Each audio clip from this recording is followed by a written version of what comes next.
அனைவருக்கும் வணக்கம். இன்னைக்கான ஜோதிட பதிவில் நாம் என்ன பார்க்க போகிறோன்னு பார்த்தீங்கன்னா, சனி பயிற்சி பலனை தாங்க பார்க்க போகிறோம். இந்த சனி பெயர்ச்சியினுடைய தாக்கத்தால் ஒவ்வொரு ராசி நேயர்களுக்கும் அவங்க வாழ்க்கையில் எதிர்பார்க்காத வகையில் சில மாற்றங்கள் கண்டிப்பாக நடக்க போகுது அப்படின்னே நம்ம சொல்லலாம். அந்த வகையில் இன்னைக்கு எந்த ராசி நேயர்களுக்கு பார்க்க போகிறோன்னு பார்த்தீங்கன்னா, சிம்மம் ராசி நேயர்களுக்கு இந்த சனி பயிற்சியினுடைய தாக்கத்தால் என்ன மாதிரியான விபரீதங்கள் நடக்க போகுது, என்ன மாதிரியான நன்மைகள் காத்திருக்கு அப்படிங்கிறத நாம பார்க்கலாம். பொதுவாகவே சனி பெயர்ச்சியினுடைய தாக்கம் என்ன மாதிரி ஒரு சூழல்ல இருக்கு அப்படின்னு பார்க்கும் பொழுது, தர்மத்தின் வழியில் நடப்பவர்களுக்கு சனி பகவான் எப்போதுமே பார்த்தீங்கன்னா நன்மைகளை கொடுக்கக்கூடிய ஒரு பலனை கொடுப்பார் அப்படின்னு சொல்லலாம். அதாவது உங்களுடைய வாழ்வியல் அனுபவங்கள் மூலம் பல நன்மைகளை கொடுப்பார் அப்படின்னே நம்ம சொல்லலாம். ஒழுக்கத்தையும் தர்மத்தையும் நிலைநாட்டக்கூடிய ஈஸ்வரம் பட்டம் பெற்றிருக்கக்கூடிய ஒரே கிரகம் பார்த்தீங்கன்னா சனி பகவானை நம்ம சொல்லலாம். வாக்கிய பஞ்சாங்கம் படி மாசி 22ஆம் நாள் மார்ச் மாதம் 6ஆம் தேதி வெள்ளிக்கிழமை அன்று காலை 8:31 மணி அளவில் கும்ப ராசியிலிருந்து மீன ராசிக்கு சனி பகவான் பெயர்ச்சி அடைகிறார்.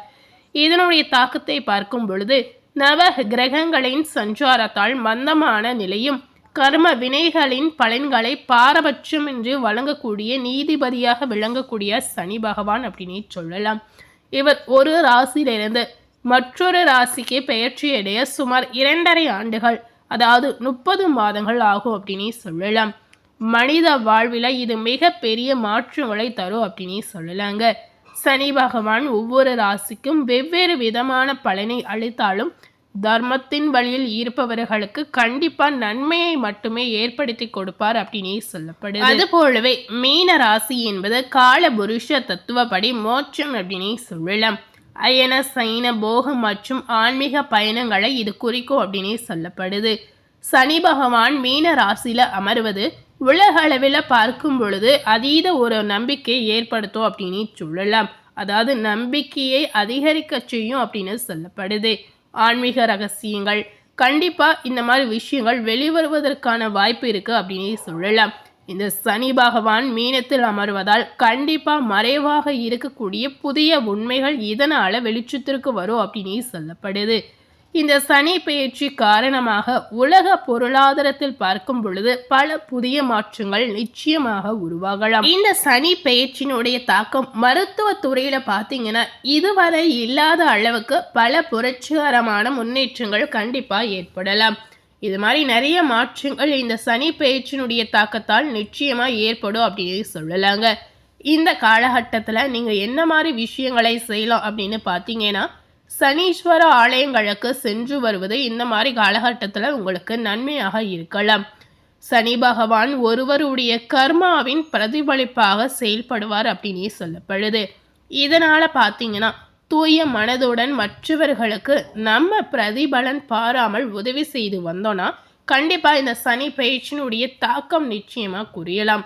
ஸோ இந்த விஷயம்தான் இதற்கு சிறந்த பரிகாரம் அப்படின்னு சொல்லப்படுது. அதாவது தர்மம் மூலம் கர்மம் விலகும் அப்படின்னு சொல்லலாம். ஸோ கண்டிப்பாக இந்த சனி பகவானுடைய தாக்கத்தால் ஏற்படக்கூடிய மாற்றங்கள் உங்களுக்கு குறையணும், அதாவது உங்கள் வாழ்க்கையில் நடக்கக்கூடிய விபரீத விளைவுகள் குறையணும் அப்படின்னு நினச்சிங்கன்னா கண்டிப்பாக இந்த மாதிரி விஷயங்களை நீங்கள் பின்பற்றலாம். இந்த சனி பகவானுடைய தாக்கம் இதனால உங்களுக்கு எந்தவித பாதிப்பையும் நிச்சயமா ஏற்படுத்தாது. ஸோ இந்த சனி பயிற்சியினுடைய தாக்கம் சிம்ம ராசி நேயர்களுக்கு எப்படிப்பட்ட பலனை கொடுக்க போகுது அப்படிங்கிறத நாம பார்க்கலாம். சிம்ம ராசி நேயர்களுக்கு இந்த சனி பயிற்சி பார்த்தீங்கன்னா ஒரு சவாலான காலகட்டமாக அமையும் அப்படின்னே சொல்லலாங்க. உங்களுடைய ராசிக்கு 6 மற்றும் 7ஆம் இடங்களுக்கு அதிபதியான சனி பகவான் இப்போது 8ஆம் இடமான அஷ்டமஸ்தானத்திற்கு வருகிறார். இந்த அஷ்டம சனி காலம் என்பது ஜோதிட ரீதியாக பார்க்கும் பொழுது ஒரு போராட்டமான காலம் அப்படின்னே சொல்லலாங்க. அதே சமயம் பார்த்தீங்கன்னா சுப கிரகமான குருவின் வீட்டில் சனி இருப்பதால் கர்ம பலன் நிவர்த்தி அடையக்கூடிய காலமாகவும் இது உங்களுக்கு அமையலாம். உங்களுடைய ராசிக்கு அஷ்டமஸ்தானத்தில் உள்ள சனி உங்களுடைய ஆரோக்கியம், வண்டி வாகன பயணம் மற்றும் நீண்டகால திட்டங்களில் சில தடைகளை நிச்சயமாக ஏற்படுத்தலாம்.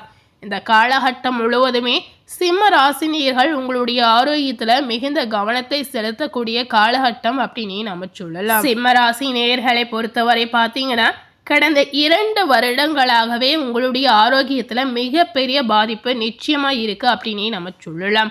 இதனை தொடர்ந்து உங்களுடைய ஆரோக்கியத்தில் இந்த சனி பயிற்சியுடைய தாக்கத்தால் அதீத பாதிப்பு ஏற்படாமல் நிச்சயமாக நீங்கள் பார்த்து கொள்வது ரொம்ப ரொம்ப முக்கியம். அதாவது உங்களுடைய ஆரோக்கியத்தில் அலட்சியமாக இல்லாமல் அதீத கவனத்துடன் இருப்பது இதற்கு உங்களுக்கு உகந்ததாக இருக்கலாம். ஸோ உங்களுடைய ஆரோக்கியத்தில் எந்த அளவுக்கு நீங்கள் கவனம் செலுத்தி பார்த்துக்க முடியுமோ அந்த அளவுக்கு கவனமாக பார்த்து கொள்வது உங்களுக்கு நல்லதாக இருக்கலாம்.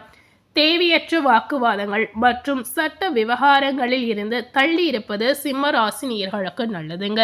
இருப்பினும் பார்த்தீங்கன்னா 11ஆம் இடத்தில் இருக்கும் குருவின் பார்வை உங்களுடைய பொருளாதார பாதுகாப்பை நிச்சயமாக வழங்கும் அப்படின்னு சொல்லப்படுது. குடும்பத்தில் பார்க்கும் பொழுது அமைதி காக்க நீங்கள் கொஞ்சம் விட்டு கொடுத்து செல்வது ரொம்ப ரொம்ப அவசியம். வாழ்க்கை துணியுடன் சில கருத்து வேறுபாடுகள் நிச்சயமாக ஏற்படலாம். பேச்சில் நிதானம் ரொம்ப ரொம்ப அவசியம். பொருளாதாரத்தை பொறுத்தவரை வருமானத்தை விட செலவுகள் உங்களுக்கு அதிகமாக இருக்கலாம்.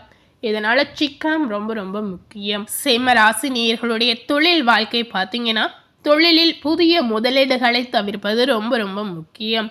வரி விவகாரங்கள் மற்றும் சட்டப்பூர்வ ஒப்பந்தங்களில் மிகுந்த கவனத்துடன் செயல்படுவது அவசியம்.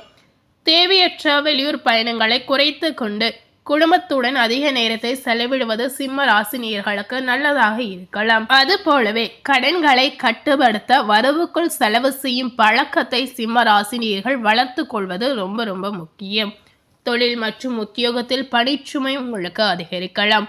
வேலையில் திடீர் மாற்றங்கள் அல்லது மேல் அதிகாரிகளுடன் மனஸ்தாபங்கள் உங்களுக்கு ஏற்படலாம். வேலையை மாற்றும் விடும் முடிவை ஏதாவது எடுத்தீங்கன்னா கண்டிப்பாக இந்த மாதிரி முடிவுகளை தள்ளி வைப்பது உங்களுக்கு நல்லதாக இருக்கலாம். சுய தொழில் செய்பவர்களாக இருந்தீங்கன்னா வாடிக்கையாளர்களின் தேவைகளை பூர்த்தி செய்வதில் கூடுதல் கவனம் செலுத்துவது உங்களுக்கு ரொம்ப ரொம்ப அவசியம். புதிய கூட்டாளிகளை தேர்ந்தெடுக்கும் போது மிகுந்த எச்சரிக்கையாக இருப்பது அவசியம். இதிலும் லாபம் அடைவதை விட இருப்பதை இழக்காமல் இருப்பதே இந்த காலகட்டத்தில் உங்களுக்கு நல்லதாக இருக்கலாம். இந்த 2.5 ஆண்டுகள் இந்த மாதிரி இருப்பதை இழக்காமல் இருப்பதே உங்களுக்கு சிறந்த வெற்றியாக நாம சொல்லலாம். பணிபுரியக்கூடிய இடத்தில் உங்களது பொறுமையை சோதிக்கக்கூடிய நிகழ்வுகள் கண்டிப்பா இந்த காலகட்டத்தில் நடக்கலாம். கல்வியில மாணவர்களுக்கு பார்த்தீங்கன்னா இந்த காலகட்டம் எந்த மாதிரி ஒரு விளைவுகளை கொடுத்திருக்கு அப்படின்னு பார்க்கும் பொழுது படிப்பில் மந்த நிலை ஏற்படாமல் பார்த்து கொள்வது உங்களுக்கு அவசியம். கலைஞர்களுக்கு அதிக கவனம் செலுத்துவது ரொம்ப ரொம்ப முக்கியம். கலைத்துறையில் இருக்கக்கூடிய நேயர்களுக்கு போராட்டத்திற்கு பிறகு நல்ல வாய்ப்புகள் கிடைக்கலாம். உங்களின் திறமைக்கு உரிய அங்கீகாரம் கிடைப்பதில் தாமதங்கள் ஏற்படலாம். இருப்பினும் பார்த்தீங்கன்னா தொடர் முயற்சி இந்த மாதிரி செய்து வந்தீங்கன்னா வெற்றி பாதையில் உங்களுக்கு கொண்டு போய் சேர்க்கலாம். ஆன்மீக தேடல் இருக்கக்கூடிய நேயர்களுக்கு இது ஞான அனுபவத்தை தரக்கூடிய காலகட்டம் அப்படின்னே சொல்லலாம். புதிய கலைகளை கற்பதில் ஆர்வம் காட்டினால் மன அழுத்தம் நிச்சயமா உங்களுக்கு குறையலாம். நம்பிக்கை பிறக்கக்கூடிய காலகட்டமாக இந்த நாட்கள் சிம்ம ராசினியர்களுக்கு நிச்சயமா இருக்கலாம்.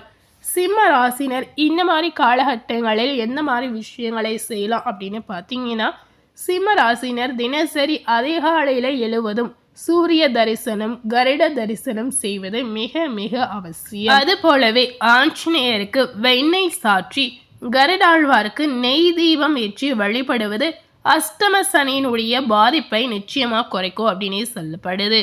இந்த காலகட்டங்களில் வண்டி வாகனங்களை இயக்கும் போது அதீத வேகத்தை தவிர்ப்பது, முடிந்தவரை இரவு நேர பயணங்களை தவிர்ப்பது முக்கியம். ஏழைகளுக்கு பார்த்தீங்கன்னா போர்வை அல்லது கருப்பு ஆடைகளை நீங்கள் தானமாக செய்யலாம். இந்த மாதிரி நீங்கள் செய்யும் பொழுது சனியினுடைய தாக்கம் குறையலாம். ஞாயிற்றுக்கிழமைகளில் மாலை நேரங்களில் சிவன் கோவில்களுக்கு சென்று நித்திய பிரதோஷ காலத்தில் வழிபடுவது உங்களுக்கு சிறந்ததாக இருக்கலாம். இந்த சனியினுடைய தாக்கம் உங்கள் வாழ்க்கையில் பல்வேறு விதங்களில் பல்வேறு வழிகளில் நிறைய சிக்கல்கள் நிறைய பிரச்சனைகள் உங்களுக்கு ஏற்படுத்தலாம். ஸோ இந்த மாதிரி பிரச்சனைகளை குறைக்கணும் அப்படின்னு நினைத்தீங்கன்னா கண்டிப்பாக இந்த மாதிரி பரிகாரங்களை நீங்கள் செய்யலாம். கோவில் குளங்களுக்கு சென்று வருவது உங்களுக்கு மிகுந்த நல்லதாக இருக்கலாம். ஸோ இன்றைக்கி நம்ம சேனலில் சிம்ம ராசினியர்களுக்கு சனியினுடைய தாக்கத்தால் ஏற்படக்கூடிய விளைவுகள் என்னென்ன அப்படிங்கிறத இந்த வீடியோ மூலம் நாம் முழுமையாக பார்த்து தெரிந்திருப்போம். ஸோ இந்த வீடியோவை நீங்கள் பார்த்து பயனடை, இந்த மாதிரி உங்கள் ஃப்ரெண்ட்ஸ் அண்ட் ஃபேமிலி பார்த்து பயனடைன்னு நினச்சிங்கன்னா இந்த வீடியோவை உங்கள் ஃப்ரெண்ட்ஸ் அண்ட் ஃபேமிலிக்கு லைக் பண்ணி ஷேர் பண்ணுங்கள். மேலும் இது போல் ஒரு புதிய தகவலை தெரிந்து கொள்ளணும் அப்படின்னு நினைத்தீங்கன்னா மறக்காமல் நம்ம சேனலை சப்ஸ்கிரைப் பண்ணி அது போலவே பக்கத்தில் இருக்கக்கூடிய பெல் பட்டனையும் மறக்காமல் ப்ரெஸ் பண்ணிவிடுங்க. நீங்கள் சப்ஸ்கிரைப் பண்ணால் மட்டுமே நம்ம சேனலில் போடக்கூடிய எல்லா நியூ அப்டேட்டான வீடியோஸும் நீங்கள் உடனுக்குடன் பார்த்து தெரிந்து கொள்ளலாம். ஸோ மறக்காமல் சப்ஸ்கிரைப் பண்ணி பெல் பட்டனை ப்ரெஸ் பண்ணிவிடுங்க. தேங்க்யூ.